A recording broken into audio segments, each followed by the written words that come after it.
Hello. From Wonder Media Network, I'm Jenny Kaplan, and this is Womanica. For the past 6 years, we've been telling the stories of women you may or may not know about, but definitely should. This month, we're bringing back our favorite Womanica episodes from across the back catalog. These are women across centuries and around the world who made their mark. With that, here's one of our favorite episodes.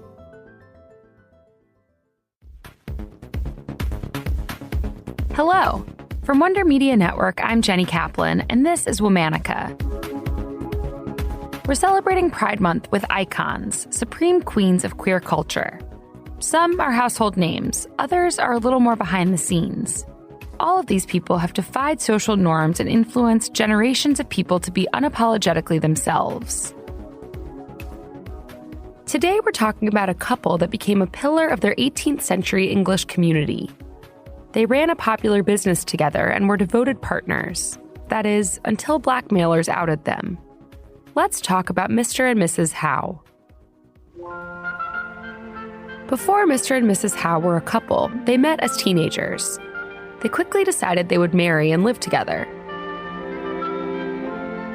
The two didn't come from moneyed backgrounds, but were able to make a comfortable life for themselves by running a series of pubs and taverns in London.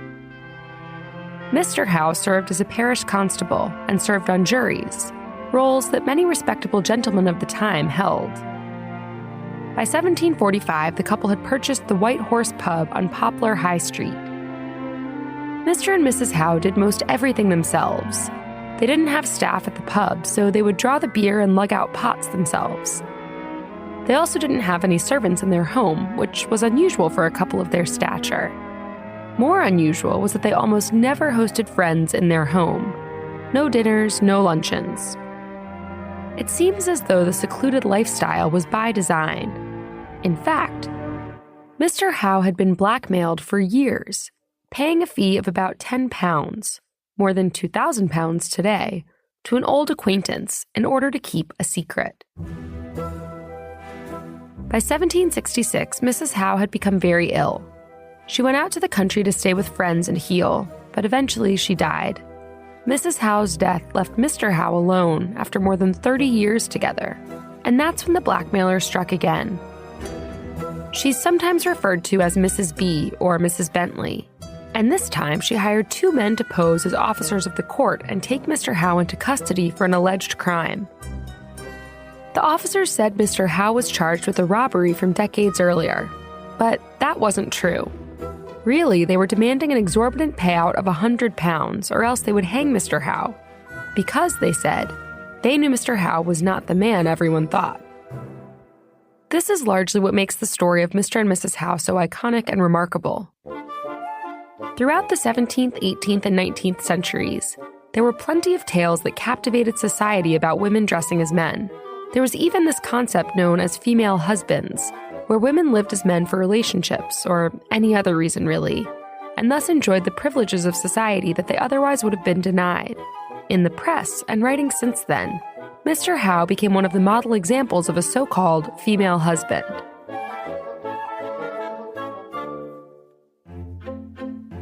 We don't know exactly why Mr. Howe decided to live as Mr. Howe. In 1766, they told the London Chronicle one story. As teenagers, Mary East and Mary Snipes decided to live together, and to do so, one of them needed to live as a man. So they tossed a coin. And that's how Mary East became James Howe. Because we don't know how James felt or what pronouns they would have been comfortable with, we'll be using they/them pronouns for the rest of the episode. Some historians have since noted that this story might have been a way to explain gender nonconformity or same-sex relationships to an 18th century audience in a way that wouldn't feel threatening. It's very possible that James became James because that's just what they wanted. But what is clear is that by living as man and wife, they were able to build a thriving life for themselves that wouldn't have been possible for 2 women. In any case, Mrs. Bentley took advantage of the fact that gender nonconformity was so taboo, and she tried to profit off of their secret. Mr. Howe was left with little choice but to publicly address their gender in order to save their social standing, but also their life. Eventually, the 2 men who took Mr. Howe into custody were arrested and went to trial. And when they faced the judge, Mr. Howe showed up at the hearing using the name Mary East, dressed in women's clothing. When the trial was over, Mary emerged victorious. Mrs. Bentley and one of the men she hired were sentenced to 4 years of imprisonment. But the trial also meant that Mary had to give up living publicly as Mr. Howe. They were labeled a spinster and lost ownership over the White Horse pub. Mary spent the remainder of their life living as a woman. They died in June 1780. For more than a century afterwards, Mary's transformation into James was a story told over and over again. But in all the retellings, what gets lost is Mr. and Mrs. Howe's perspectives, how they felt about each other and themselves. We only know for sure how the community felt about them. And despite the blackmailing and the trial, James Howe, or Mary East, was remembered as someone with an unblemished character, who retired with a fortune that was made through fair and honest means. Thank you for listening to this best of episode of Womanica. For more information, find us on Facebook and Instagram at Womanica Podcast. Special thanks to Liz Kaplan, my favorite sister and co-creator. Join us tomorrow for another one of our favorite episodes. Talk to you then.